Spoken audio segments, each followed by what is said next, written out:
Olá, pessoal! Sejam bem-vindos para mais esse encontro com a educação infantil. É com grande prazer que a Coordenação Regional de Planaltina recebe todos vocês aqui hoje. Hoje nós preparamos com muito carinho esse encontro para vocês. Tenho certeza que vocês vão gostar. Será um dia bem proveitoso para todos nós. E para iniciarmos a nossa conversa de hoje, puxando o fio da meada, vamos convidar a professora Kátia Regina do Carmo Pereira, chefe da Unidade Regional de Educação Básica de Planaltina, para dar as boas-vindas. Obrigada, Clarissa.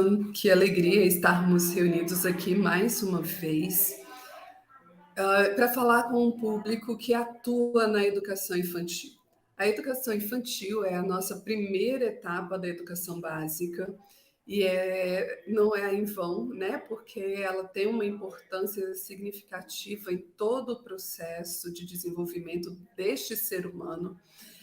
E eu costumo dizer que a educação infantil da escola pública é excepcional. A escola pública faz isso com maestria pelas concepções que ela traz, pela compreensão que tem de educação infantil, de desenvolvimento humano, de práticas pedagógicas. É uma educação infantil, de fato, de qualidade. E por isso a nossa alegria de estarmos aqui com esses profissionais que são tão dedicados a essa ação. Primeiro, parabéns a todos pelo envolvimento nessa etapa, por fazermos ter esperança em dias melhores, porque educação reverbera em todo um processo que nos dá essa possibilidade. É com alegria que teremos convidadas muito especiais para falar, para fazer essa troca conosco. A nossa preocupação é em especial com as boas-vindas a vocês que estão assumindo a educação infantil, e esse encontro é para esse alinhamento de exatamente darmos continuidade à questão da ação de qualidade dentro da educação infantil. E assim a gente vai aprendendo, trocando experiências e fortalecendo esse movimento. Em nome da CRE de Planaltina, desejo a todos um evento encantador e que saiamos dele ainda mais esperançosos. Fiquem bem. Bom, agora nós temos um presente tecido com muito carinho pela Ana Neila. Ela preparou para nós, para todos nós. É uma linda história que a Ana preparou. A Ana, muitos de vocês já conhecem, ela é professora da rede, é escritora, mãe da Sofia e da Alana, apaixonada por crianças, por livros, pela literatura, pela vida. Estará hoje conosco contando o vestido da menina. É com você, Ana Neila. Olá, pessoal, tudo bem com vocês? Eu sou Ana Neila Torquato, professora, escritora, mediadora de leitura e contadora de histórias. E hoje eu trouxe para vocês a história de uma menina, quer dizer, de um vestido, do vestido da menina. O tecido do vestido da menina era composto por fios diferentes que ela juntava das conversas que a família, os irmãos mais velhos teciam na hora das refeições. Tinha fios compridos que pareciam percorrer a família inteira, para baixo, para cima, para um lado, para o outro.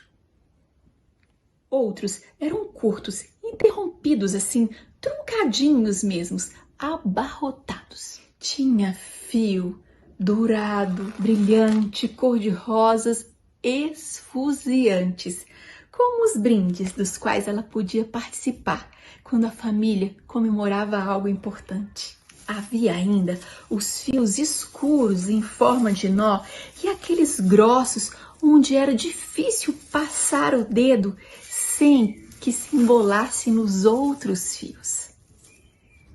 Havia também os fios silenciosos. Nesse, nem dava para passar a mão. E a cada jantar, ampliava-se a trama do tecido do vestido da menina. Quando os fios se entrelaçavam, sem muito sentido, ai, ficava pesado, pesado e difícil de vestir. Parece que não é meu, dizia a menina.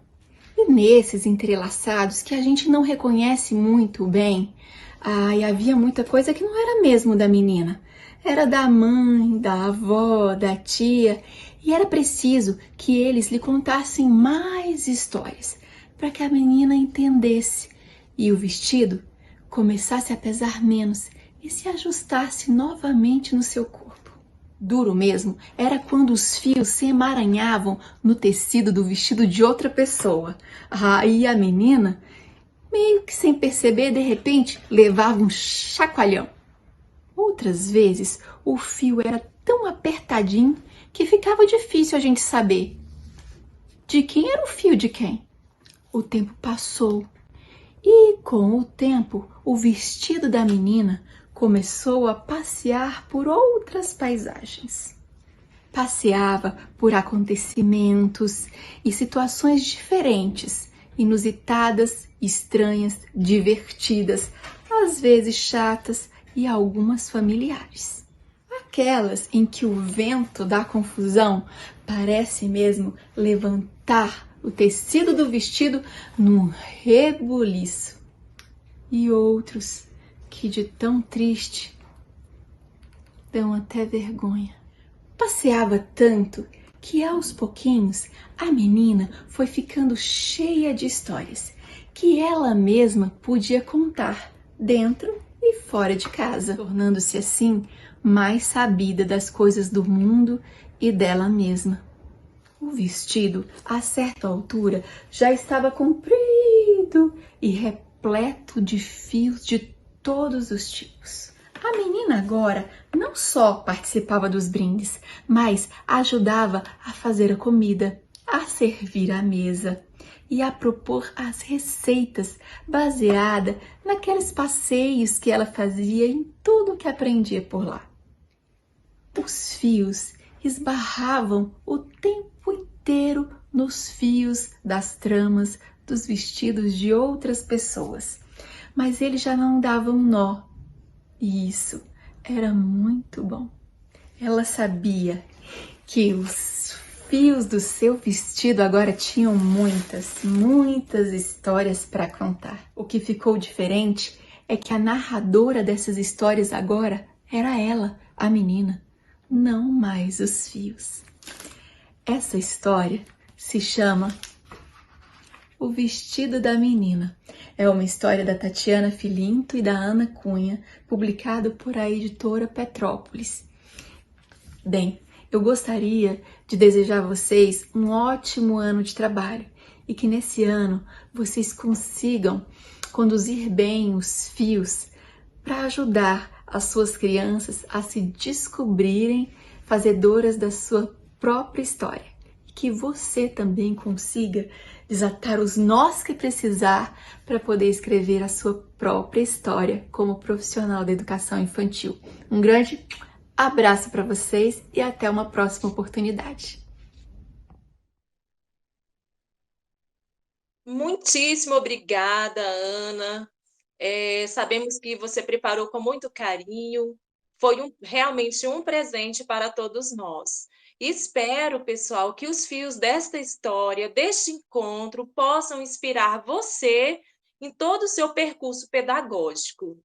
Agora, nesse momento, temos a honra de receber também a professora Adriana. Ela é formadora da EAP, mãe do Pablo, de 6 anos, esposa do Tiago. A Adriana também é apaixonada além de ser apaixonada pela culinária, ela é apaixonada pelas crianças, pelas infâncias, é psicopedagoga, né? estudou educação infantil inclusiva na perspectiva histórico-cultural. Tenho certeza que a Adriana hoje nos ajudará a desatar muitos nós. É com você, Adriana. Olá, que alegria poder estar aqui nessa roda de conversa com vocês hoje, profissionais, né, da Regional de Planaltina. Fico muito feliz com esse convite e com essa oportunidade. Mais feliz ainda de iniciar essa manhã com essa história que a Ana Neila nos presenteou.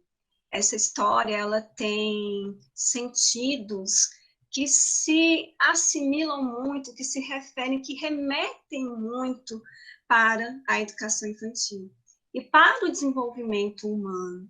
Se a gente pensar nos fios desse tecido que compuseram o vestido dessa menina da história, a gente vai pensar também na nossa constituição humana, nas pessoas que passaram pela nossa história, nos professores que contribuíram com a nossa formação e nos constituíram, nos nossos colegas de trabalho.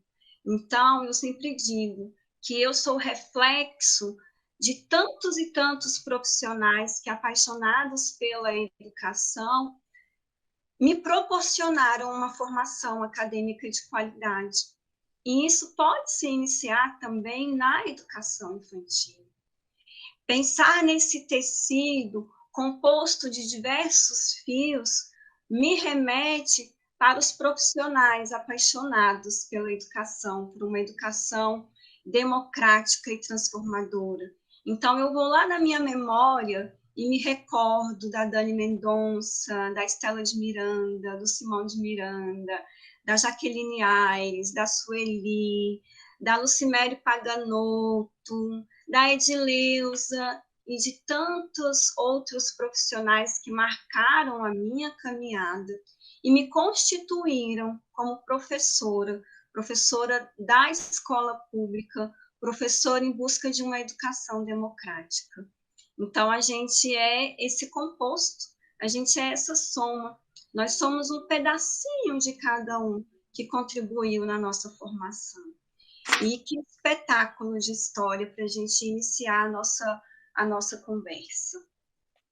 Então, hoje, o objetivo dessa roda de conversa, onde vocês também vão poder falar, vão poder se expressar, se comunicar, trazer as ideias de vocês, as inquietações, né? Tem por objetivo conhecer o currículo da educação infantil, pensar, refletir as nossas práticas pedagógicas, o nosso fazer pedagógico. Para além disso, tem o objetivo também em observar que esse currículo que nós temos prescrito hoje, ele é possível de ser vivido. E que esse currículo vivido está para além do currículo prescrito. Então, eu vou começar a apresentação para vocês.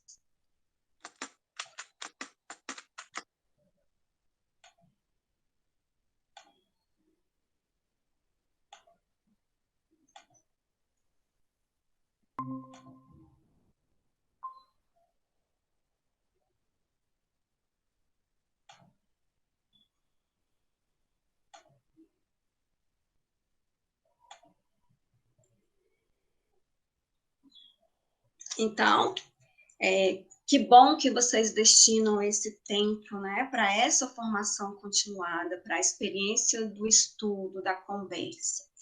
E tá aí o nosso alvo do estudo de hoje, né, da conversa de hoje, o Currículo em Movimento do Distrito Federal, a edição de 2018. E aí eu queria começar fazendo uma provocação para vocês. Eu queria começar da mesma maneira que vocês começam na escola, com uma rodinha, podemos? E aí, qual é a questão que vai vir para a gente responder nessa rodinha de hoje? Queria que vocês pensassem naquilo que marcou a infância de vocês no contexto escolar.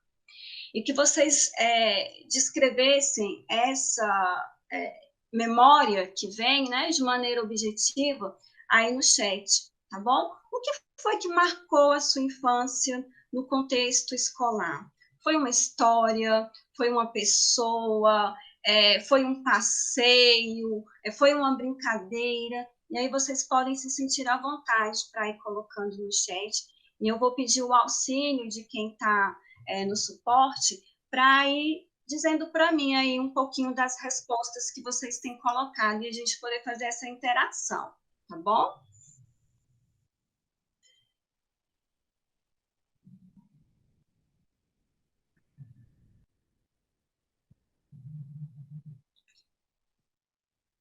Então, vamos fazer desse momento um momento dialógico, um momento de partilha de conhecimentos e saberes, porque é assim que a gente vai se constituindo, por meio da minha experiência pessoal, somada à experiência coletiva.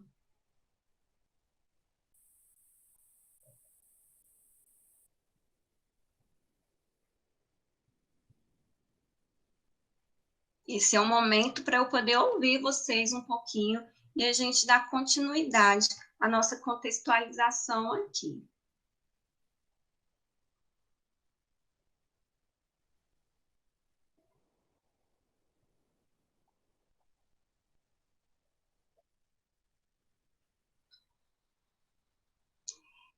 Estamos aguardando a resposta de vocês. Pensa aí, qual é o que vem à sua memória nesse momento, quando a gente fala de infância, dentro do contexto educativo, dentro do contexto escolar, o que marcou a sua infância? Qual experiência representa essa marca?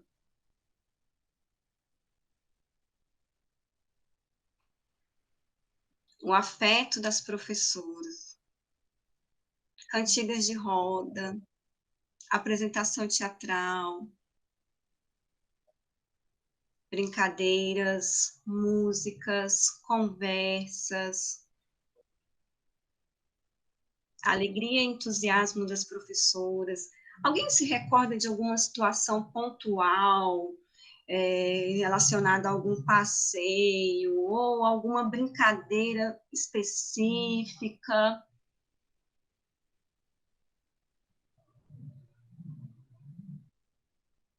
Passeio no CCBB.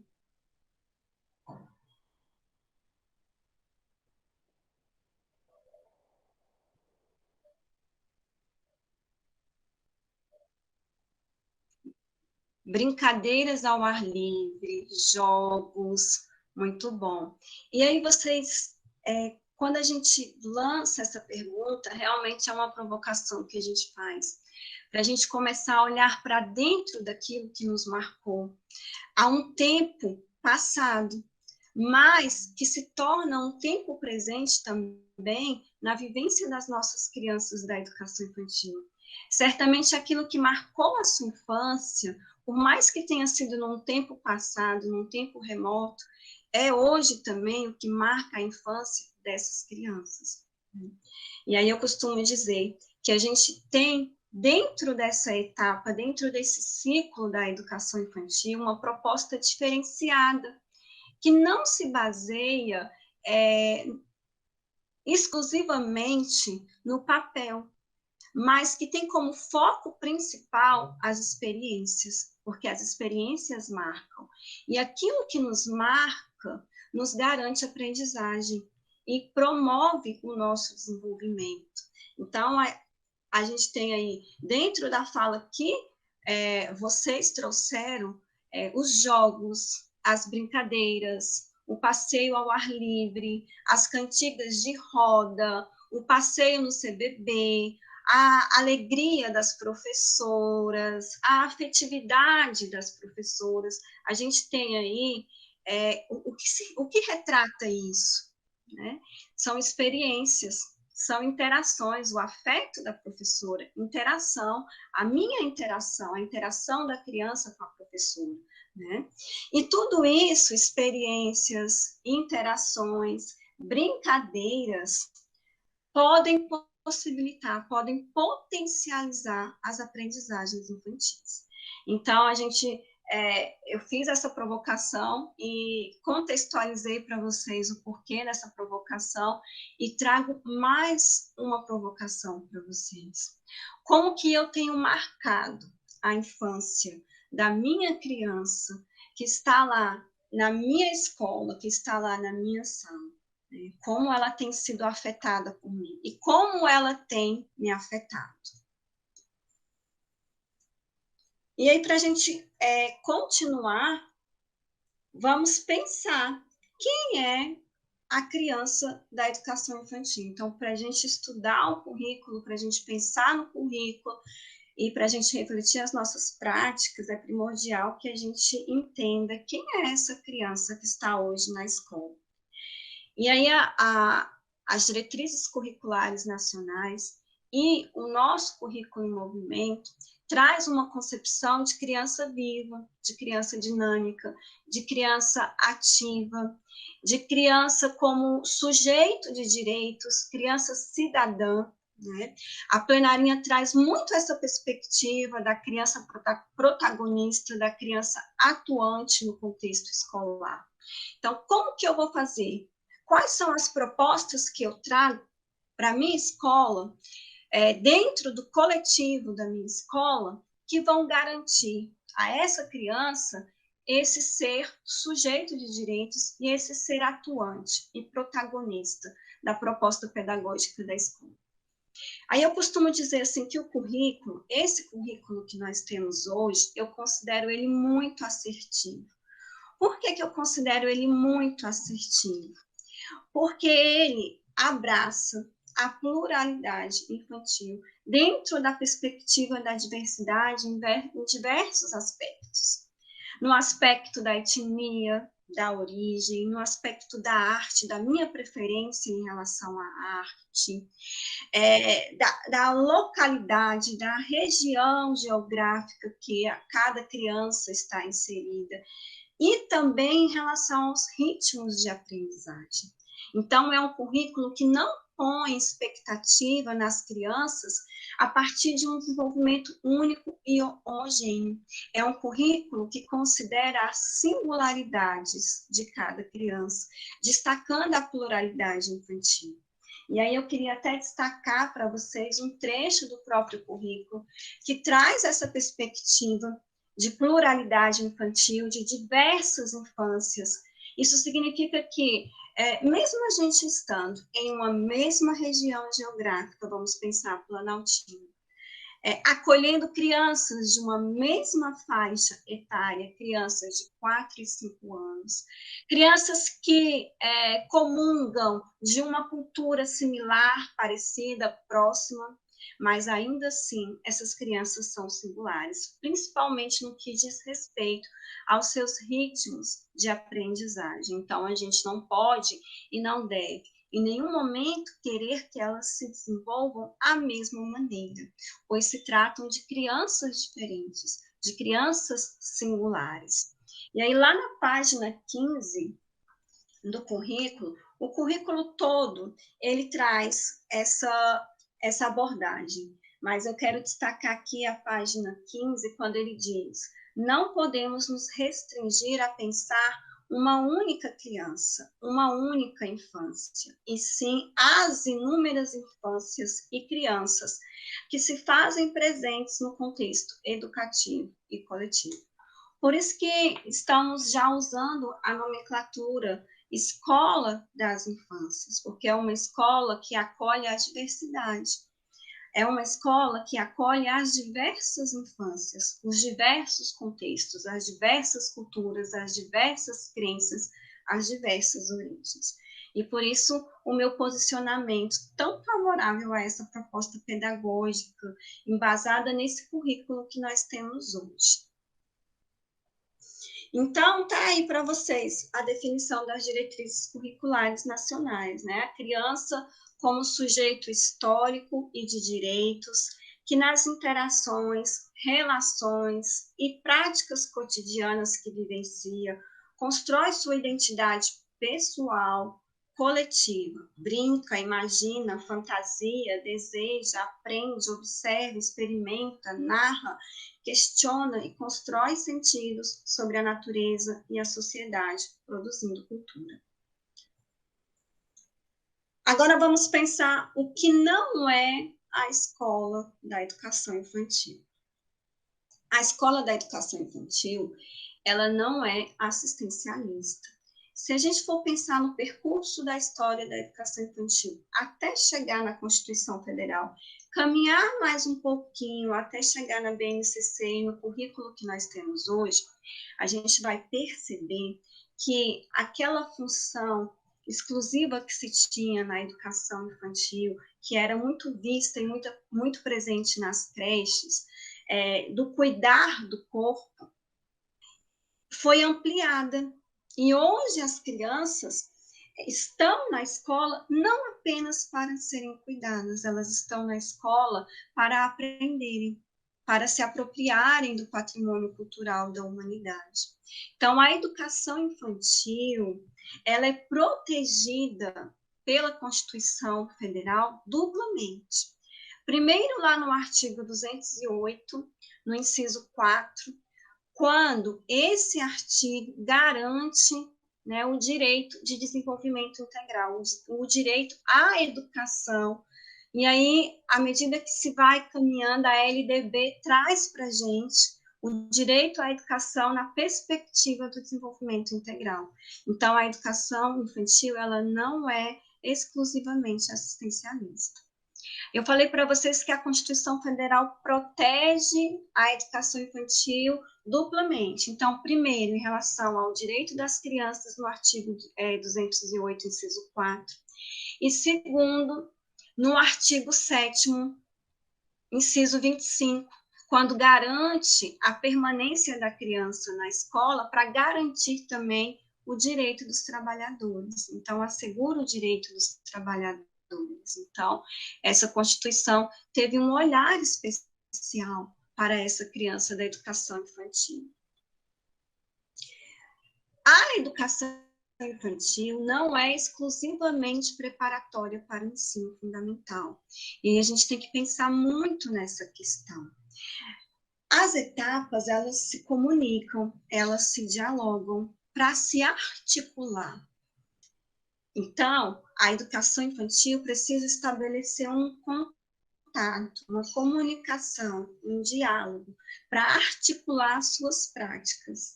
Precisa estabelecer um contato lá com a etapa do ensino fundamental.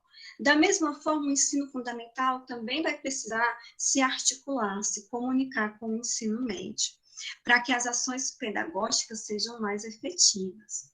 No entanto, a gente não pode pensar nessa perspectiva de educação infantil como preparatória para o ensino fundamental, senão a gente não vai cumprir os objetivos da educação infantil. Mas a gente tem que pensar, como bem colocou a Kátia no início da sua fala, quando ela trouxe o acolhimento a nós, que a educação infantil da rede pública, da Secretaria de Educação, apresenta um trabalho excepcional. Isso é verdade, porque nós nos preocupamos com essa base é o alicerce, é o que vai servir, né, para as próximas etapas. Então, precisa que seja bem pensada, precisa que seja bem articulada, bem preparada nesse sentido. Mas a gente tem que ter em mente, né, que nós não podemos estabelecer uma relação com o ensino fundamental de subordinação, porque senão a gente não cumpre os nossos objetivos, né? E nós temos muitos objetivos a serem vencidos na nossa etapa. Então, a gente tem que pensar onde a criança está agora. Onde ela vai estar depois é uma preocupação de um tempo futuro. Então, a gente tem que caminhar nesse sentido e tomar cuidado para não se equivocar nisso daí. A educação infantil Então, ela já rompeu muito com aquela ideia de educação bancária, de criança como sujeito passivo, e aí a gente nem usava o termo criança, a gente usava o termo aluno. Hoje, esse termo aluno para o nosso ciclo é um termo equivocado, então a gente usa a palavra mesmo criança, no nosso planejamento, no nosso contexto educativo, no nosso RDIC, justamente para trazer essa ideia de criança que colabora, de criança, e aí eu me lembro muito de Vygotsky, que diz que a criança, quando entra na escola, ela não entra vazia. A aprendizagem, e ele diz que a aprendizagem escolar precede a aprendizagem de mundo, aquilo que aquela criança já viveu em outros contextos. Então, a escola, numa perspectiva emancipadora, vai acolher esses saberes que as crianças trazem e vai somar esses saberes com os saberes sistematizados, com o conhecimento científico. Então, essa perspectiva tradicionalista da criança que era incapaz, da criança que era vista como um mini adulto, ela foi totalmente desconsiderada no nosso currículo. Hoje, o nosso currículo acolhe uma criança ativa, um sujeito que faz, um sujeito que atua, um sujeito que participa, tendo em vista garantir a essas crianças os direitos de aprendizagem. E a educação infantil não é conteudista e não fragmenta os conhecimentos. Então, a gente vai falar um pouquinho mais disso quando a gente chegar lá nos campos de experiência. Mas vale aqui destacar, quando a gente fala que a educação infantil não é conteudista, não significa que ela não é promotora de conhecimentos, é justamente o contrário disso, né? A escola da educação infantil vai ensinar a criança, vai trazer o conhecimento. Mas que conhecimento, né, que vai ser oportunizado a essa criança? São conteúdos vivos, são conhecimentos práticos. Como assim conhecimentos práticos? Conhecimentos que essa criança vai se apropriar e vai fazer uso deles no seu cotidiano, na sua vida. Então, pensa, por exemplo, na maneira como nós trazemos o conceito de número para as crianças. O conceito de número tem inúmeras funções para essa criança. Quais são os contextos que essa criança vai precisar do número? Na contagem, quando a gente conta quantos meninos tem na sala, quantas meninas. Quando a gente trabalha com essa criança o calendário, ela vai entender para que serve o calendário, ela vai entender a sequência do calendário, né? Ela vai entender que esse número está presente também lá no mercado, nos preços, nas etiquetas dos produtos que a mãe ou o pai, que a família compra e leva para casa. Então, ela vai começando a perceber a utilidade daquilo que ela aprende na escola. E isso é fundamental, isso é essencial. Então, escola de educação infantil ensina. E aí eu lembro muito da fala da professora Estela de Miranda, que diz que a gente não é professor de matemática, mas a gente ensina matemática. A gente não é professor de arte, mas a gente ensina arte. A gente não é professor de música, mas a gente ensina música. Por quê? Porque a gente trabalha para que a criança se desenvolva integralmente, de maneira multilateral. A gente apresenta o mundo, a complexidade do mundo para a criança. A gente apresenta um mundo multifacetado para essa criança.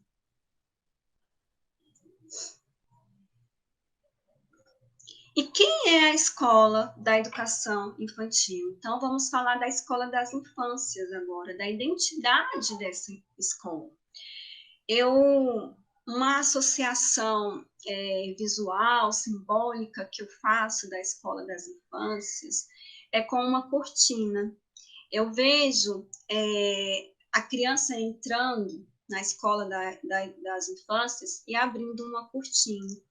E quando ela abre essa cortina, aquilo que ela traz, os conhecimentos do senso comum, os saberes das suas experiências e da sua cultura, do seu contexto social, são acolhidos, entra na escola, né? Então, nós, escola, acolhemos tudo aquilo que a criança já traz. E ela vai visualizar, né, a partir da abertura dessa cortina, do ingresso nessa escola, um outro mundo, um outro contexto, um conhecimento, né, sistematizado daquilo que a gente vai oferecer a ela. E o que é que a gente oferece para a criança da educação infantil? A gente oferece experiências, como vocês relataram, em relação à infância, ao que marcou a infância de vocês. Então, essa escola é uma escola promotora de diversas experiências. Com que objetivo que nós oferecemos essas experiências, né? A partir dessas experiências, essa criança vai ser instigada a pensar, a planejar, essa criança vai descobrir, né? Então, tudo isso vai mobilizar as aprendizagens dessa criança, né? Essa criança vai imaginar. Tão importante esse processo dentro da nossa etapa, o processo da imaginação. E aí, falando dessas experiências que promovem descobertas, que promovem pesquisas, que promovem interação com o outro, tudo isso numa perspectiva de aprendizagens, eu vou citar para vocês um fato que aconteceu aqui em casa ontem. Quando a Clarissa me apresentou, não sei se eu me equivoquei na hora de mandar o texto, mas ela falou que eu sou mãe do Pablo, de 6 anos. E eu sou mãe do Theo, também, de 4 anos. E ontem o Theo estava fazendo a atividade dele de casa. E eu sempre digo que a atividade para criança de educação infantil, para casa, tem que ser atividade interativa. Tem que ser atividade onde a criança vai pensar em colaboração com a sua família, que a criança vai pesquisar, ou que a criança vai brincar, ou que ela vai realizar um passeio na rua para observar alguma coisa. Essa tem que ser a atividade de casa. Ou um jogo que ela vai construir junto com a sua família. Isso que deve ser a proposta, né, para caracterizar essa criança como sujeito atuante, como sujeito ativo e protagonista. Então, a atividade do Theo ontem era um quebra-cabeça. Ele tinha que pintar o quebra-cabeça, recortar e depois montar o quebra-cabeça. E enquanto ele estava pintando esse quebra-cabeça, ele misturou, né, 2 cores. Ele misturou o verde e o vermelho. E aí, assim que ele misturou o verde e o vermelho, acho que ele pintou um pedaço de verde, logo depois veio com o vermelho e pintou em cima do verde. E aí ele disse assim, mamãe, olha aqui, o verde com o vermelho dá marrom. Então, o que eu estou querendo trazer com essa experiência, com esse exemplo de ontem que eu vivenciei aqui na minha casa? Um momento de descoberta dessa criança.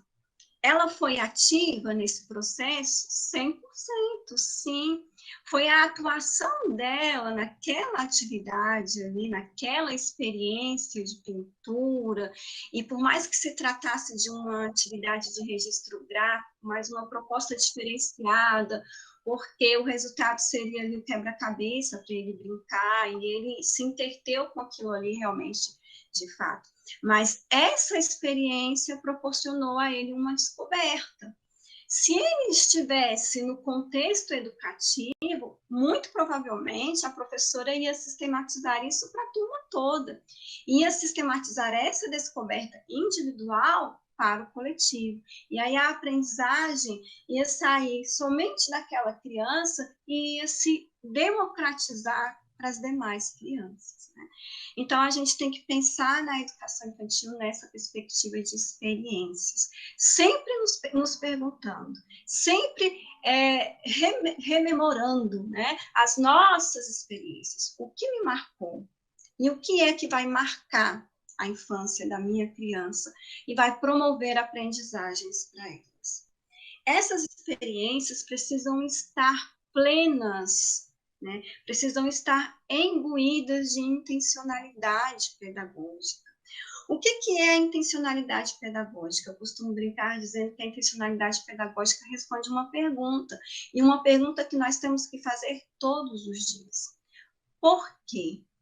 Por que eu estou escolhendo essa prática pedagógica? Por que eu estou escolhendo essa brincadeira para hoje? Por que eu estou escolhendo essa história para a sequência didática?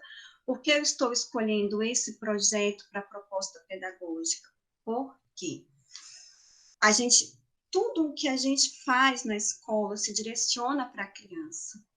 E tem que ter objetivo, porque se não tiver objetivo, essa criança não vai alcançar as aprendizagens. Então, é essencial, é fundamental nos nossos planejamentos, que os nossos planejamentos contemplem uma intencionalidade pedagógica.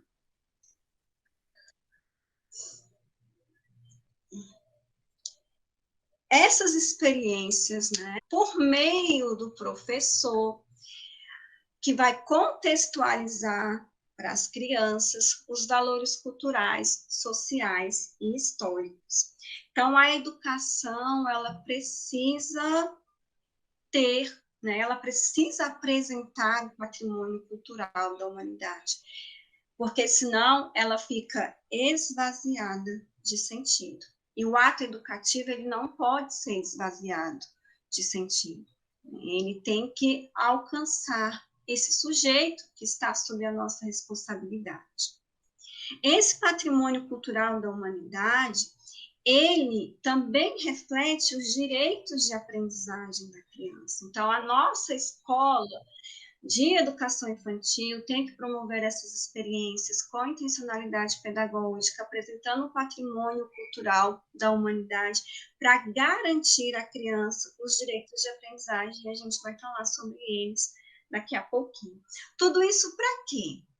Qual é a função social da escola? Não só no nosso ciclo da educação infantil, em todas as etapas, lá no ensino fundamental também, lá no ensino médio também, lá no ensino superior também. Qual é a função social da escola? É promover o desenvolvimento integral da criança. E a LDB destacou isso, né, quando ela colocou lá no artigo 29. O desenvolvimento é função social da escola promover, a partir das práticas pedagógicas, promover o desenvolvimento integral das crianças até 5 anos, em seus aspectos físico, psicológico, intelectual e social, complementando a ação da família. Então, a gente trabalha em colaboração com a ação da família. E o currículo em movimento traz a nossa identidade, traz a identidade da escola das infâncias. É um lugar privilegiado para que as crianças tenham acesso a oportunidades de compartilhar saberes, de reorganizar e recriar as suas experiências, inovar e criar cultura, ter contato e incorporar bens culturais produzidos pela humanidade.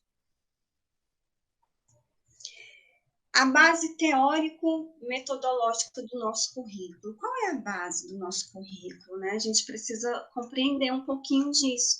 A gente precisa entender de onde é que veio esse currículo, qual é o fundamento dele, né? Então, o currículo fundamenta-se na pedagogia histórico-crítica e na teoria histórico-cultural.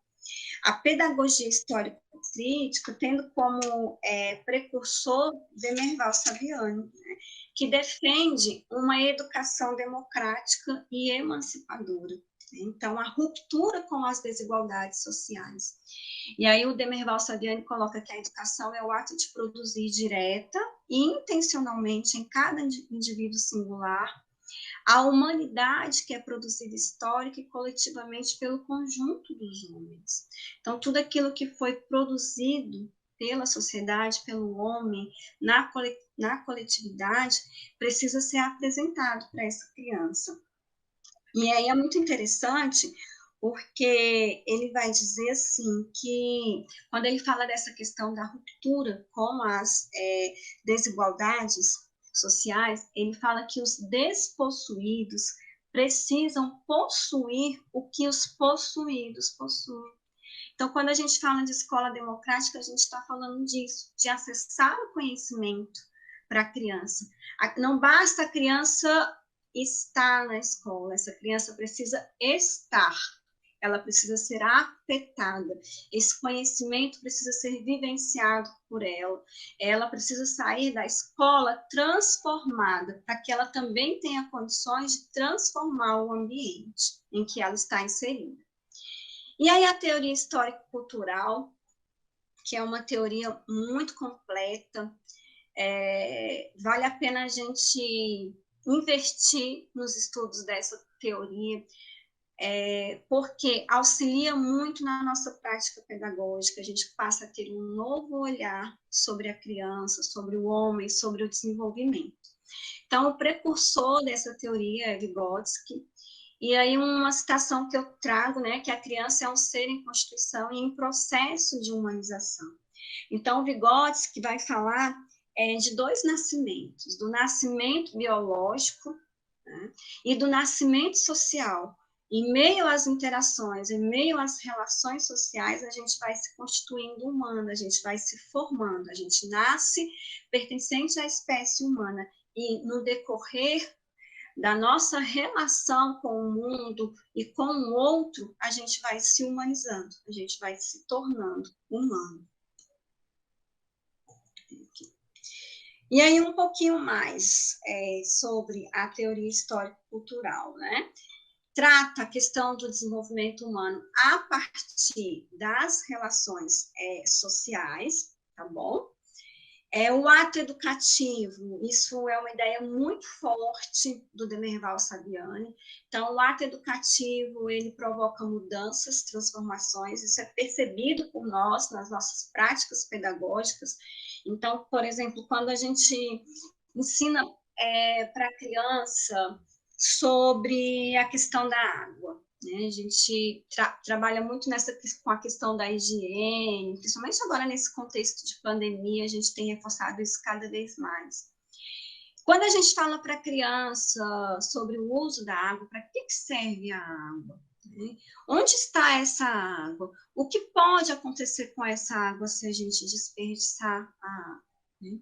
Essa criança, quando ela adquire esse conhecimento, além da questão simplista ali da higienização, né, e simplista, mas necessária, fundamental, ela passa a se transformar no social.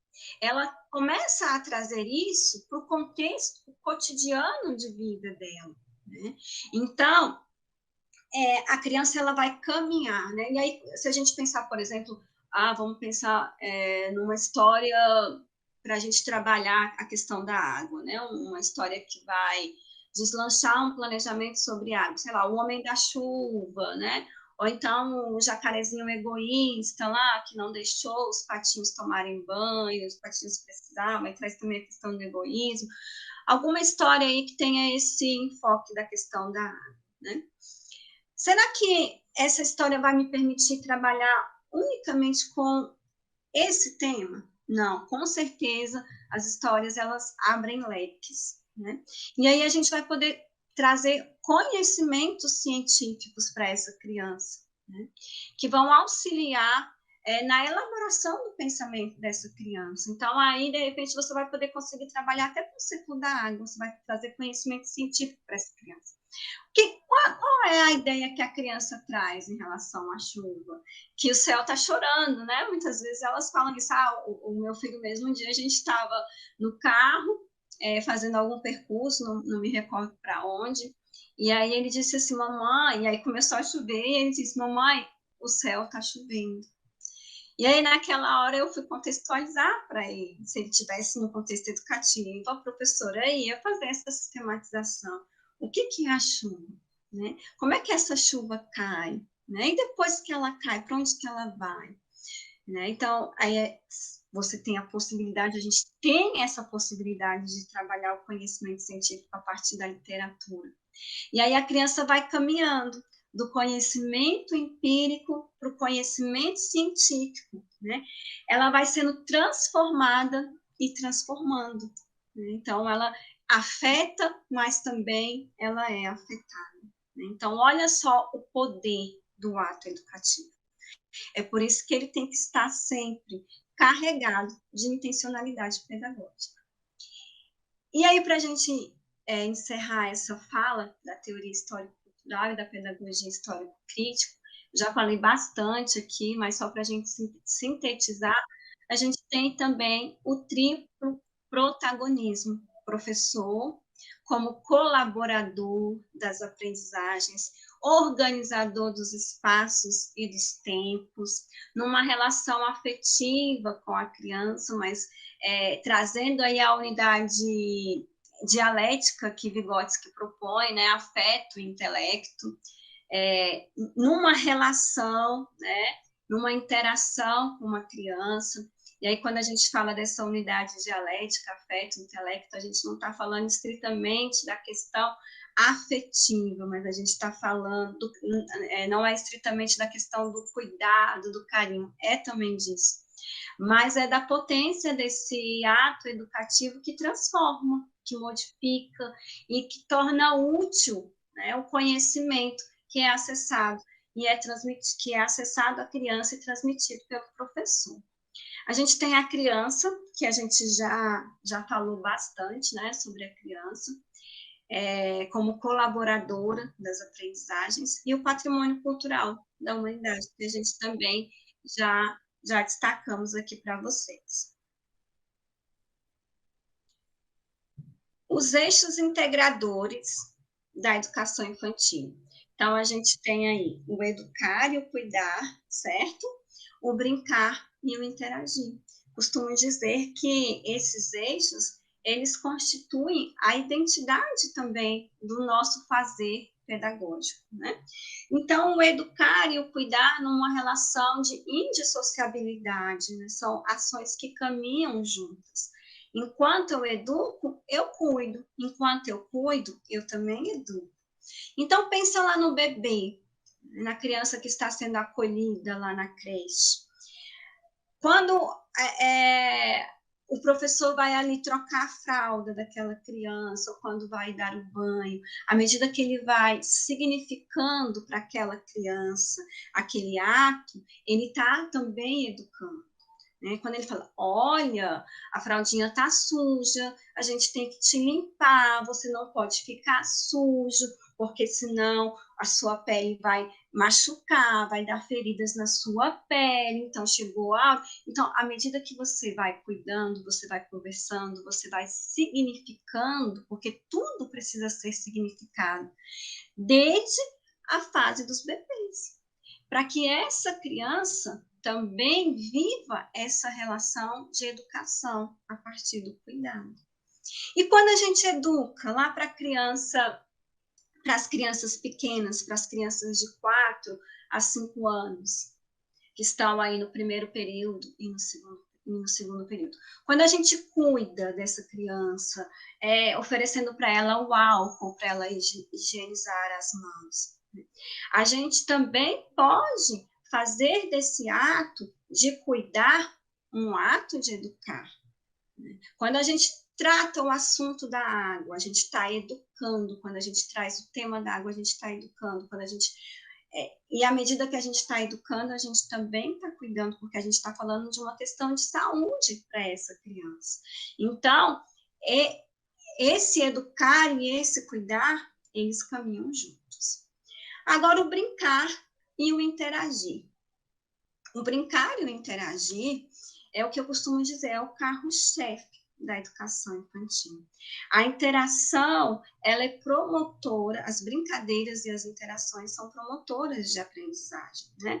Então, a brincadeira como prática educativa possibilita que as interações entre as crianças e seus pares e entre elas e os adultos se constituam como um instrumento de promoção da imaginação, da experimentação e da descoberta. A brincadeira, ela tem que estar presente nos nossos planejamentos. A brincadeira, ela não pode ser proposta somente no momento em que sobra tempo nas nossas lacunas pedagógicas, não. Ela tem que ser intencional, ela tem que ser preparada, ela tem que ser organizada. A brincadeira é a atividade guia da criança, da educação infantil. Então, o Vygotsky, ele destaca, né, o desenvolvimento a partir dessas atividades guia. E a atividade guia das crianças pequenas, segundo o Vygotsky, é a brincadeira de faz de conta.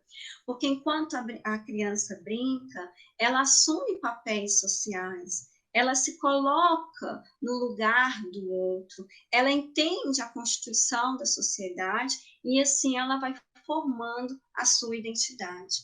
Então, tem um autor, inclusive, que é citado também no currículo, o Kishimoto, que diz que a brincadeira garante a cidadania da criança e ações pedagógicas de maior qualidade. Então, o nosso planejamento tem que ter espaço para a criança brincar livremente. Mas nessa brincadeira livre, que vai garantir cidadania a essa criança, nós, professores e professoras da educação infantil, precisamos também estar presentes, observando como que essas crianças brincam, o que elas expressam quando brincam, as informações que elas trazem a partir dessas brincadeiras. Porque a partir daí nós poderemos elaborar novas ações, novas estratégias que garantam a essa criança o seu desenvolvimento integral. E o Elconi também diz para a gente sobre essa questão da brincadeira que ela contribui de modo mais decisivo no processo do desenvolvimento infantil. Então, vamos brincar com as crianças, vamos deixar as crianças brincar. Isso garante a elas um dos seus 6 direitos de aprendizagem. Os eixos transversais que nós temos no currículo, que devem estar presentes na proposta pedagógica de cada escola. Então, a gente tem a educação para a diversidade, a cidadania e a educação em e para os direitos humanos, e a educação para a sustentabilidade. Esses eixos, né, transversais, o que o currículo nos fala sobre eles? Que educar e cuidar, brincar e interagir precisam ser considerados juntamente com os eixos transversais do currículo em movimento. E a nossa organização curricular. Como é que se dá a nossa organização curricular? Como que o currículo foi organizado? Ele não é organizado em caixinhas de disciplinas, ele não é uma coleção de conteúdos, ele é muito mais que isso, né? Ele prevê 3 princípios: o princípio ético, o princípio político e o princípio estético. Vamos entender um pouquinho esses 3 princípios, né? O princípio ético está relacionado à minha identidade e à identidade do outro, né? Como me relaciono com a sociedade, como eu percebo as diferenças sociais nos diversos aspectos. O princípio político retrata muito a questão da cidadania, dos direitos, da representatividade da criança. Esse princípio político ele é muito abraçado pela plenaria. A plenaria traz justamente essa proposta de dessilenciamento das crianças, de deixar as crianças falarem, de deixar as crianças escolherem, de deixar as crianças se manifestarem. Eu me lembro de um planejamento que eu fiz no ano passado, quando eu estava lá no Jardim de Infância 1, do Núcleo Bandeirante, estava atuando na coordenação pedagógica, e a gente estava trabalhando essa questão do protagonismo infantil a partir daquela história Se Crianças Governassem o Mundo. Então, a gente trouxe essa questão dos direitos e dos deveres, né, da criança como cidadã. E uma ação que a gente propôs e que foi muito interessante, que retratou com fidelidade essa criança já desde pequena, essa criança ativista, essa criança que entende o mundo, que entende as relações que estão ali ao redor dela, a gente propôs, a gente elaborou uma carta e enviou para a administradora do Riacho Fundo 2, solicitando, convidando ela, fazendo esse convite em nome das crianças do Jardim de Infância, convidando para que ela fosse à nossa escola, conversar com as crianças. E aí, para casa, a gente propôs às famílias que fizessem um passeio com as crianças ao redor, né, da rua onde elas moram, e que elas observassem ali naquela rua, naquela praça, o que aquela rua e aquela praça estava precisando, o que poderia melhorar ali, o que estava faltando e o que poderia melhorar. E aí as crianças representaram isso por meio de desenho. Então, elas fizeram a sua cartinha, cada uma fez a sua cartinha, representando ali a necessidade que elas identificaram por meio desse passeio. E aí a administradora aceitou o convite das crianças, foi até a escola, conversou com essas crianças, participou de um momento coletivo, ouviu as crianças, recebeu as cartinhas, né, e as crianças puderam se expressar, se manifestar. E isso é muito lindo, né? Isso faz com que a gente se apaixone pela educação infantil, à medida que a gente vai deixando essa criança falar, essa criança se manifestar. Semana passada também eu tive uma experiência bem interessante aqui em casa com o Pablo, 6 anos, iniciou a alfabetização, o ensino fundamental esse ano. E aí, eu costumo dizer assim, que eu tenho 2 educações infantis, né? Uma no trabalho e uma em casa. Sempre que eu estou indo embora, terminando o meu horário de trabalho, eu digo tchau, agora eu estou indo atender a minha educação infantil, parte 2. E aí, Pablo se queixou para mim que não estava brincando na escola, que estava ficando a aula inteira na sala, e estava ficando cansadinho e tudo. E eu disse para ele, Pablo, conversa com a sua professora, fala para ela que é seu direito, o direito dos seus coleguinhas de brincar. E aí, Pablo é uma criança bem ativa, mas ele é muito reservado. Então, ele disse assim, não, eu não vou falar isso para a minha professora, não. E aí eu falei assim, então faz o seguinte, Pablo, conversa com seus coleguinhas e organizem um manifesto. Aí eu signifiquei para ele o que era um manifesto, dei exemplos, né? Falei para ele que era uma ação pacífica, onde a gente vai conversar, vai dialogar, onde a gente vai colocar as nossas inquietações, as nossas insatisfações, e que ele, junto com os coleguinhas, poderia organizar esse manifesto. Quando eu propus isso para o Pablo, né, eu estava aí, trazendo uma ação dentro desse princípio, dentro do princípio político. Então, as crianças estão na escola para isso, para se manifestarem, para falarem, para dizerem o que pensam, né, para se declararem. E o princípio estético está muito relacionado à questão da arte, de como eu percebo essa arte no mundo, essa arte nos diversos aspectos, na dança, na música, na literatura, no cinema, na fotografia. E aí a proposta da plenarinha esse ano está muito relacionada a esse princípio estético, a esse princípio da subjetividade, das minhas preferências, das minhas capacidades também, né? Trazer essa perspectiva de criança capaz, né? Um ser de possibilidades. E aí a escola precisa fazer esse movimento, né? De trazer esse acesso para a criança à arte, né?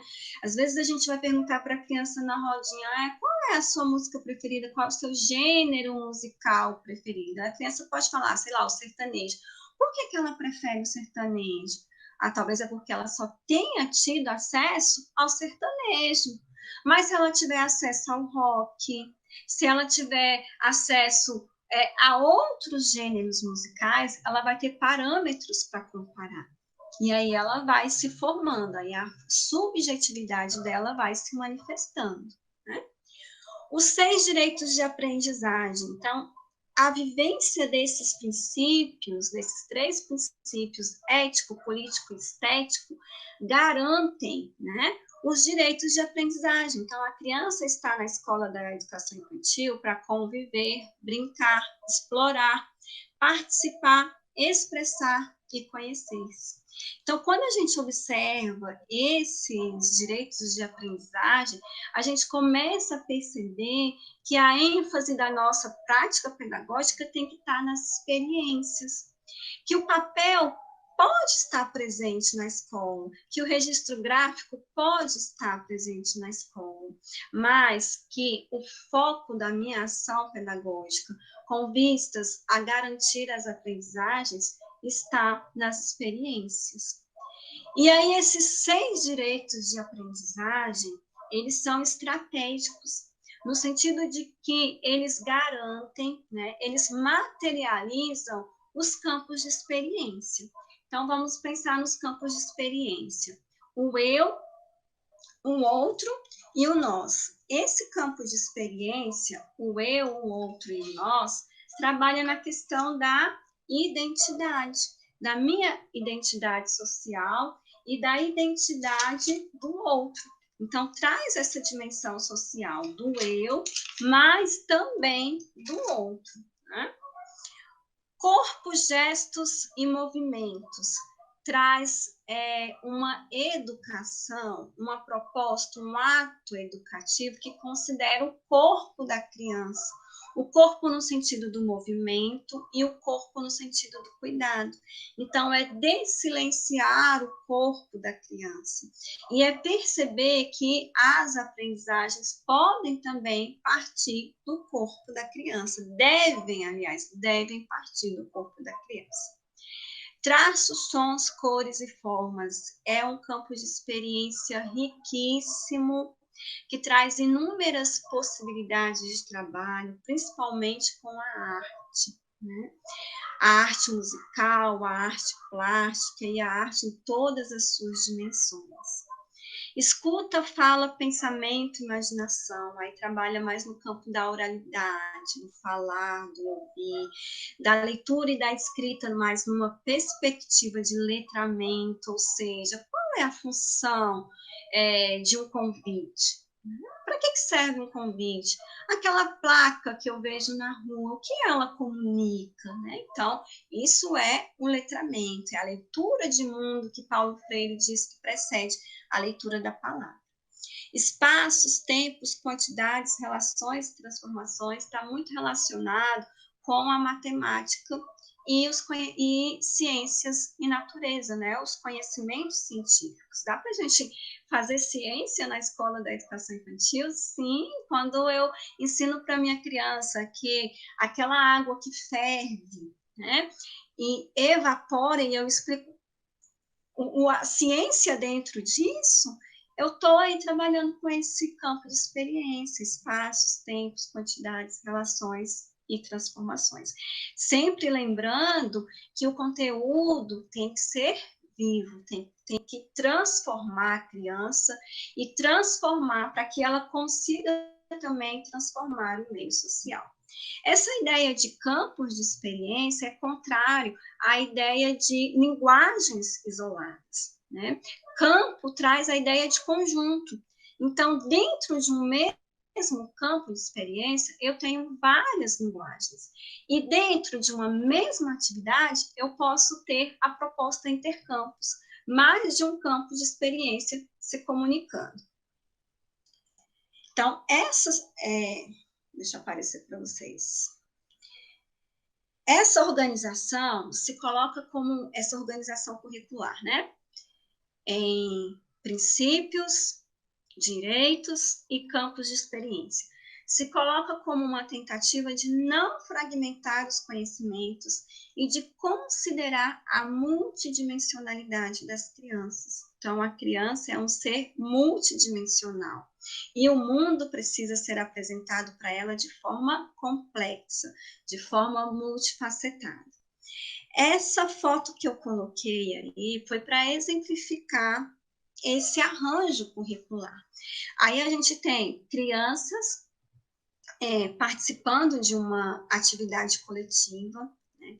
Essa atividade partiu de uma história, a cor de Coraline, para trabalhar as questões de origem, étnico-raciais, para trazer a questão das diversas cores de pele, porque muitas vezes quando a gente mostra ali para a criança uma caixa de lápis de cor e pergunta para ela qual é a cor de pele, ela vai pegar aquele rosinha clarinho, então para desmistificar isso para a criança, né?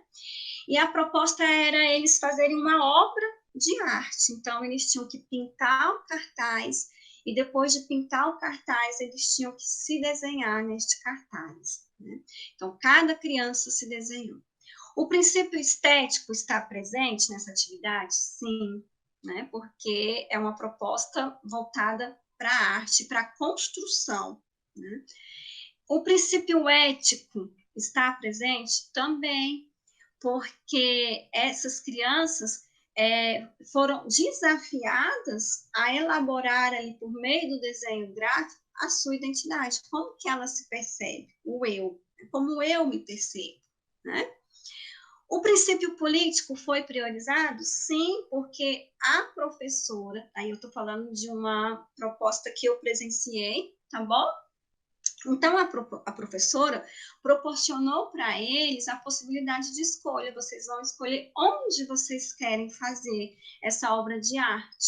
Se é na sala, ou se é na sala de referência, ou se é em outro local da escola. E as crianças optaram em fazer fora da sala de referência. Tá, é fora da sala de referência, mas em que lugar da escola? Então, elas procuraram um lugar coberto, porque o sol nesse dia estava muito forte, né? Então, elas queriam um lugar onde elas ficassem protegidas do sol. Elas tiveram também possibilidade de escolher a cor que elas pintariam. Então, a professora ofereceu as cores, e cada criança teria a possibilidade de usar a cor de sua preferência. Então, muito também aí dentro do princípio político, né? É uma atividade que proporciona os 6 objetivos de aprendizagem? Elas estão numa relação de convivência? Sim. Essa proposta pode virar uma brincadeira depois? Sim, depois do desenho pronto, a professora pode propor uma brincadeira com o corpo, né? Essas crianças estão explorando? Sim, elas estão explorando os ambientes da escola, elas estão explorando a tinta, elas estão explorando as cores. Elas estão participando? Sim, elas estão sendo ativas, elas estão construindo. Elas estão expressando? Sim, elas estão expressando por meio de quê? Por meio do desenho, né? Então, elas estão participando elas estão numa ação de conhecimento? Sim, conhecendo a si próprias, né? Então, 6 direitos de aprendizagem contemplados em uma única atividade. Agora, vamos pensar nos campos de experiência? O campo eu, o outro e o nós está presente nessa proposta? Sim, né? Ele está pensando no eu. E à medida que ele se vê desenhando, ele vê também o outro se desenhando. Então, está no eu e também está no outro, né? Tem corpo, gestos e movimentos? Sim, as crianças tiveram que se adaptar a uma outra situação. Então, se elas estavam acostumadas a fazer a atividade de registro gráfico sentadas na cadeira, aí elas estão em uma outra proposta, elas estão no chão. Então, elas tiveram que se adequar a isso, né? Como é que eu vou fazer com o meu corpo? Eu vou ficar sentada? Eu vou deitar? Como vai ser mais confortável para mim? Então, tem corpo, gestos e movimentos aí. Tem traços, sons, cores e formas? Sim, talvez seja esse o eixo mais presente aí, né? Tem escuta, fala, pensamento e imaginação? Sim, essas crianças tiveram que pensar, tiveram que planejar primeiro, organizar as ideias para depois conseguirem fazer o registro gráfico. Esse registro gráfico partiu de onde? Da imaginação delas, do que elas têm reservado em sua memória, para depois ir para o papel. Então, também tem escuta, fala, pensamento, imaginação. Tem espaços, tempos, quantidades, relações e transformações. Vocês percebem que tem nesse desenho, lá mais no finalzinho do cartaz, o último pedaço, a cor é laranja?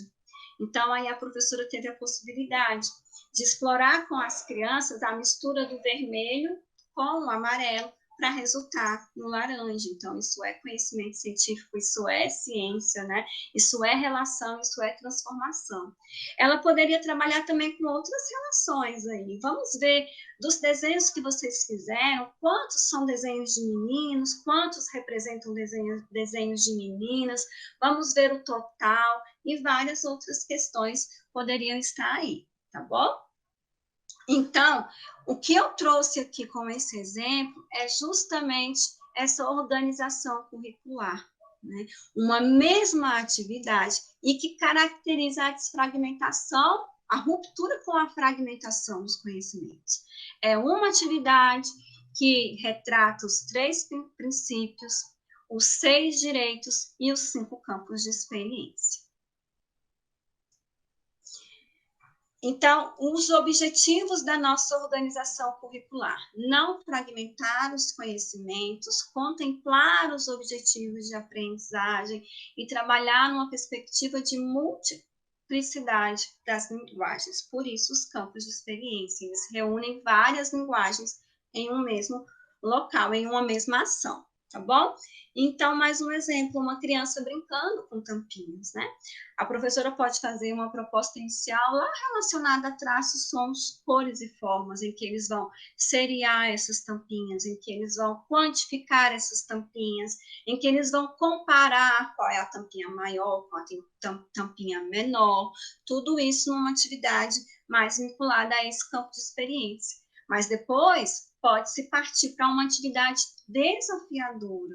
O que vocês conseguem criar com as tampinhas? E aí vai sair muita coisa, porque a criança, ela não tem medo de usar a sua imaginação, né?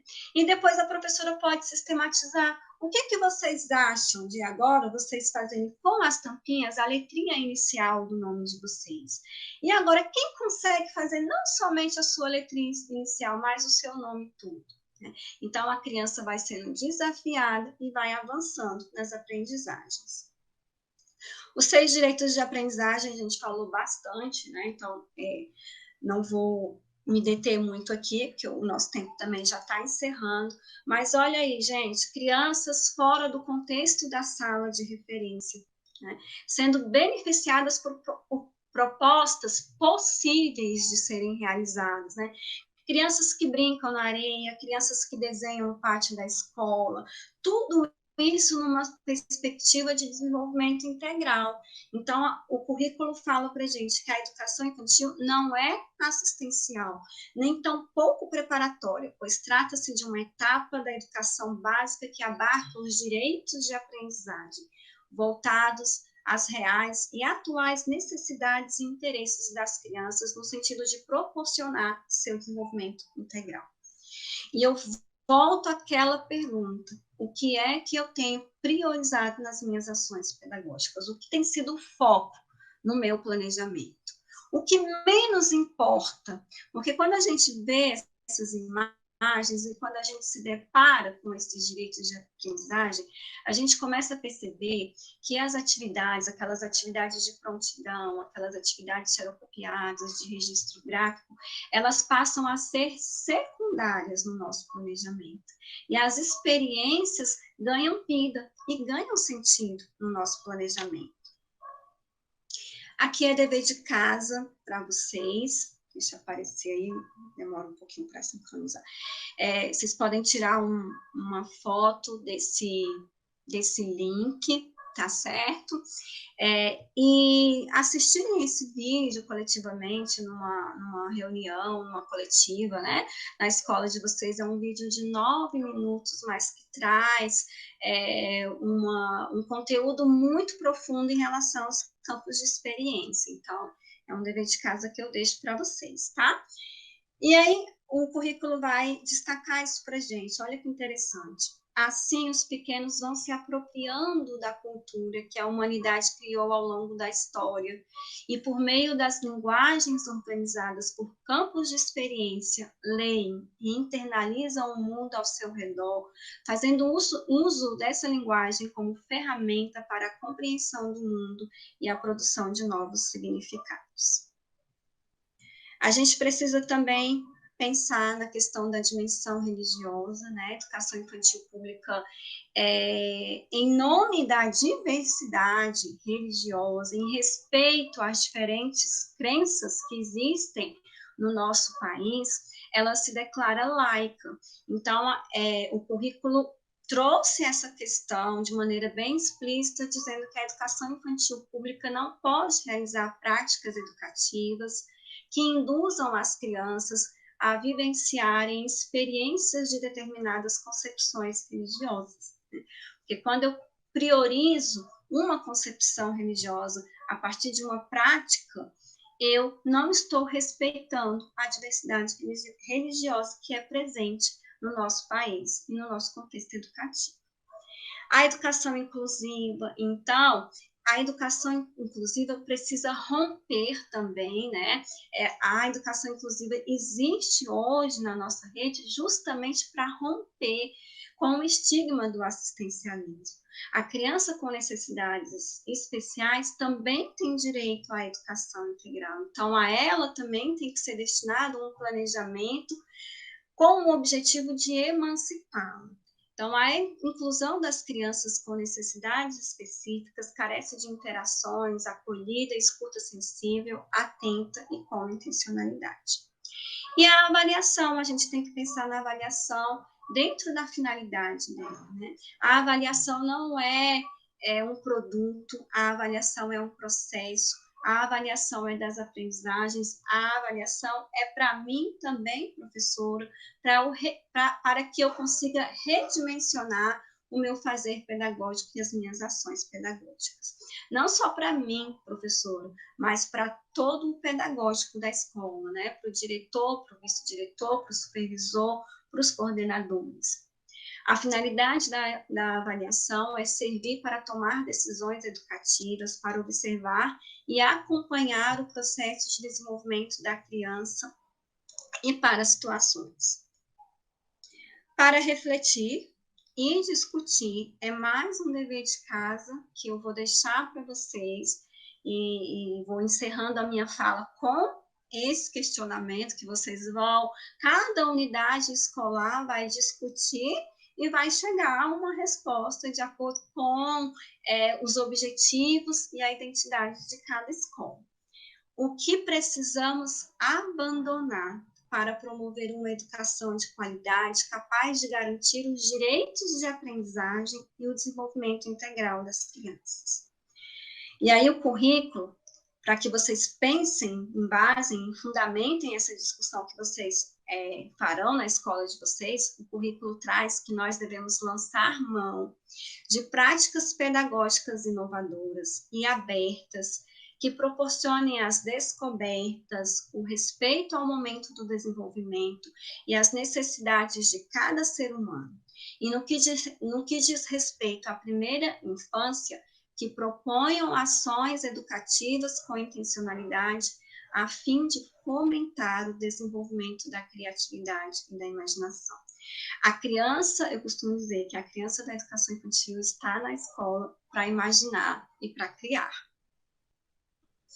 Podemos ser agentes ativos na transformação social, de que há lugar para a ação humana na escola e que a sala de aula pode deixar de ser um campo exclusivo da exclusão e abrir-se para um trabalho crítico. Que escola queremos? Né? Essa é a pergunta que a gente sempre tem que fazer nas nossas discussões, nos nossos planejamentos. Que escola queremos? Eu agradeço a oportunidade de estar aqui com vocês, de promover essa conversa, essas reflexões. Não sei se ficou a contento, se atendeu às expectativas de vocês, mas foi preparada com muito engajamento, leitura no currículo, né? Eu falo que meu currículo assim, é a minha Bíblia, né? Onde eu vou, eu carrego ele, sempre muito riscadinho, cheio de anotações, porque é ele que fundamenta, né? Ele é o norte, ele orienta, ele traz a luz, né? E das minhas práticas pedagógicas, do meu fazer pedagógico.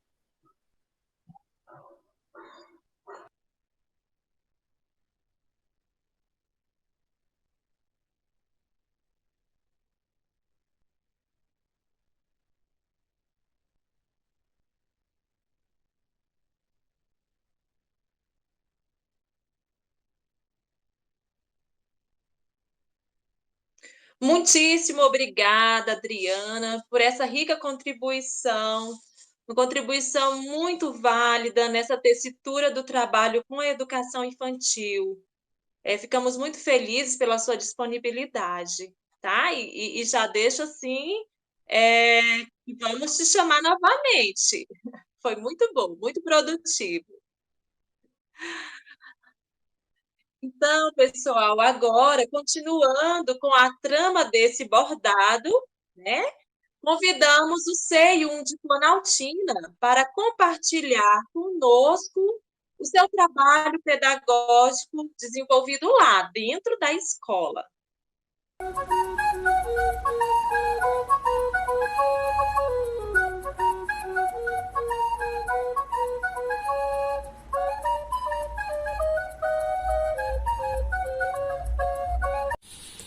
Nona plenarinha, tema musicalidade das infâncias, de lá, de cá, de todo lugar. Secretaria de Educação 2021. Olá, eu sou a Renê, trabalho no Centro de Educação Infantil 1 de Planaltina e estou aqui para falar sobre a importância da musicalização na vida de cada um de nós e de nossas crianças.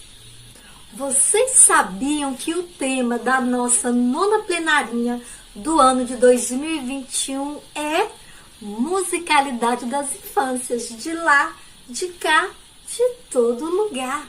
A musicalização para as crianças favorece o desenvolvimento da sensibilidade, da criatividade, do senso rítmico, do prazer de ouvir música, da imaginação, memória, concentração, atenção, do respeito ao próximo e também contribui para uma efetiva consciência corporal e de movimentação.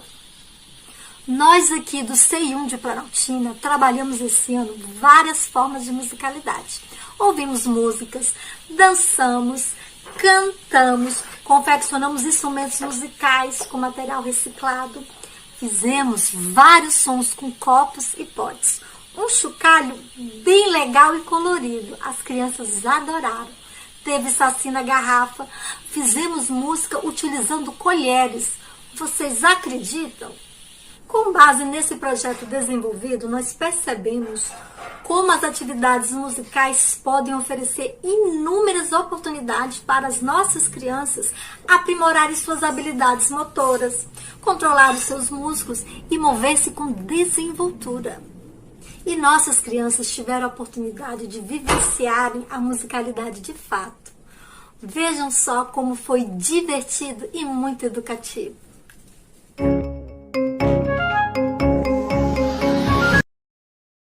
E esse é meu tamborzinho. Bate forte.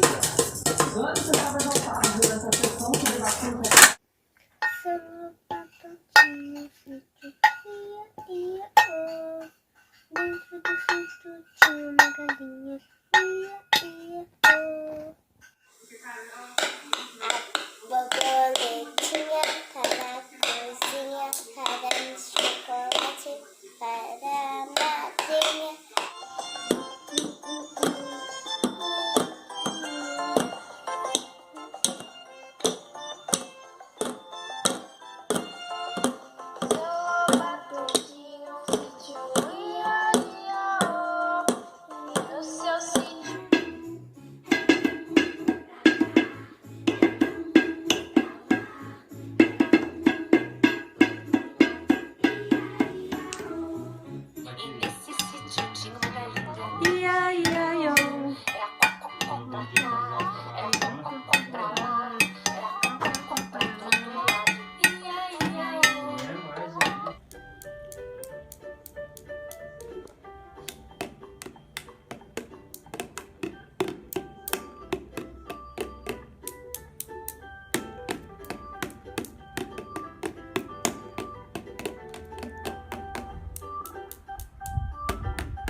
Vamos cantar? Vamos.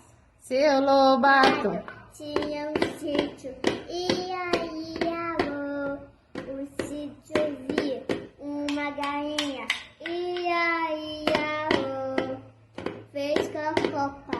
pra cá. Cá, não cá. Pra lá. Fez cocô pra cá. Fez cocô pra todo estado. Ia, oh. Seu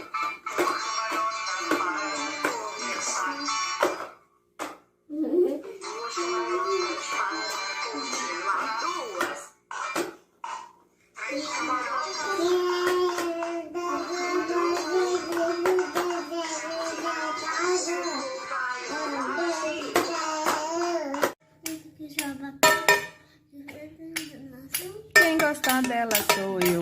Pirulito que bate, bate. Pirulito que já bateu. Quem gosta de mim é ela. Quem gosta dela sou eu.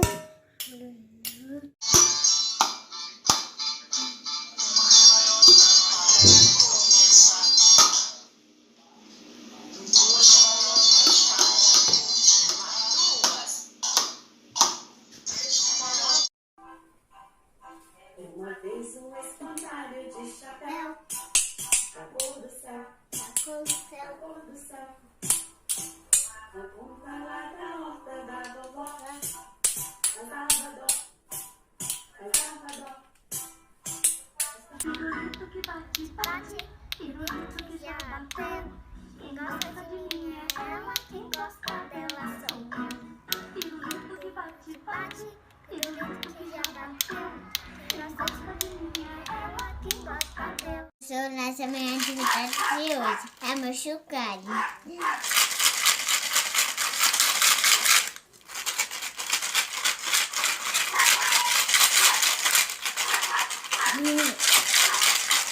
Tchau, até a próxima, professora. Beijo, abraço.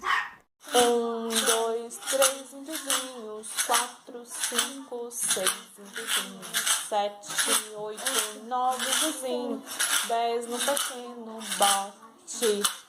Boletinha tá na cozinha, fazendo chocolate para a madrinha.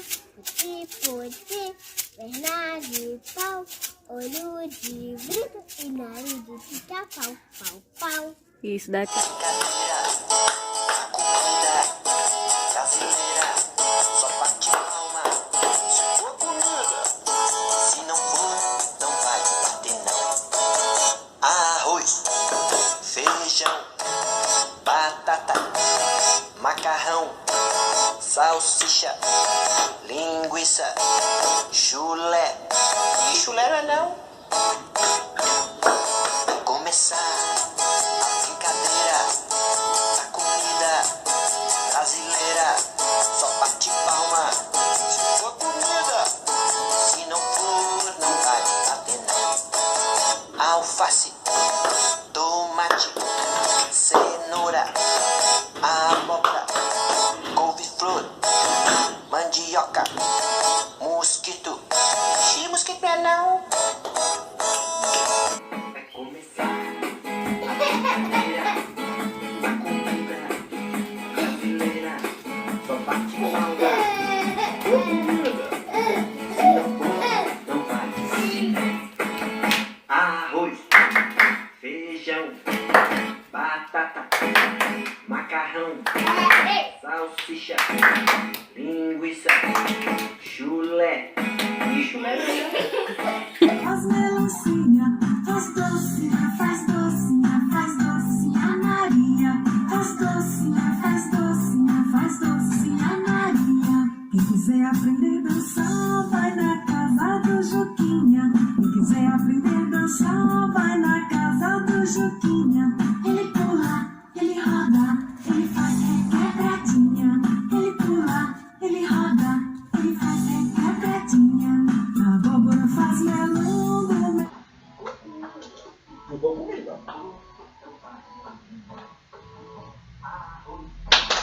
Feijão, batata, macarrão, salsicha, linguiça, chulé. Vai começar a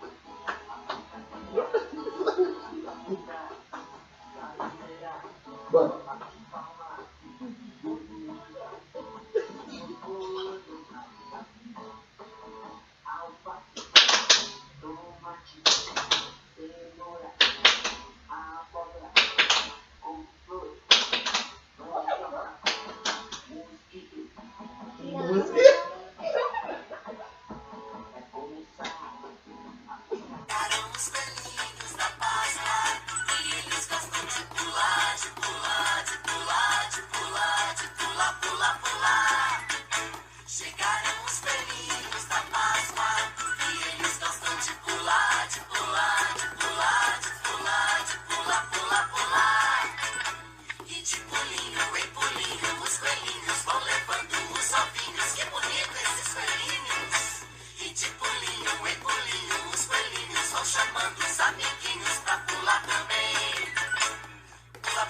na sopa do neném?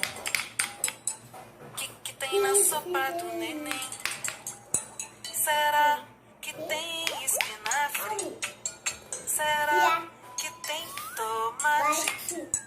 Será que tem feijão? Será que tem agrião? É um, é dois, é três. Que tem na sopa do neném? Que tem na sopa do neném? Será que tem farinha? Será que tem farinha? Será que tem macarrão? Será que tem caminhão? É dois, é três. Tem na sopa do neném. Tem na sopa. Canta, boi! E boi, meu boi do bar. E boi, todo mundo vai dançar. Bote água na cabeça e começa a chacoalhar. E boi, é festa do boi bumbá. Bote água na cintura e começa a rebolar. E boi, é festa do boi bumbá. E boi, meu boi bumbá. E boi, todo mundo vai dançar. O sapo não lava o pé, não lava se não quer. E mora lá na cor e não lava o pé, que não quer mais que chular.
O que tem na sopa do neném? Tem batata na sopa do neném? E tem feijão? Isso! Mostra aí o brinquedinho de vocês. Eu é da maçã. E o meu também é da maçã. Aê!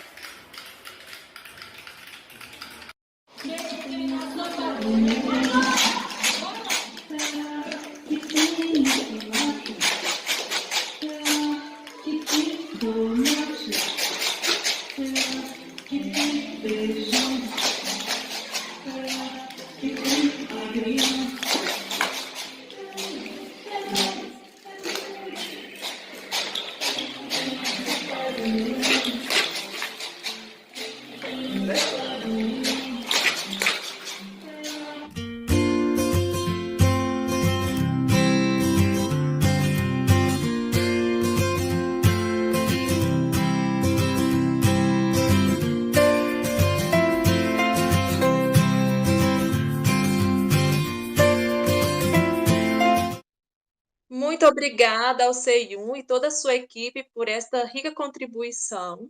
Agora, eu gostaria de pedir para que todos vocês acessem um link que nós disponibilizamos lá no chat. É uma pesquisa que a EAP está fazendo na intenção de melhorar o projeto EAP vai à escola. Tá? Então, eu gostaria que vocês acessassem e preenchessem essa pesquisa.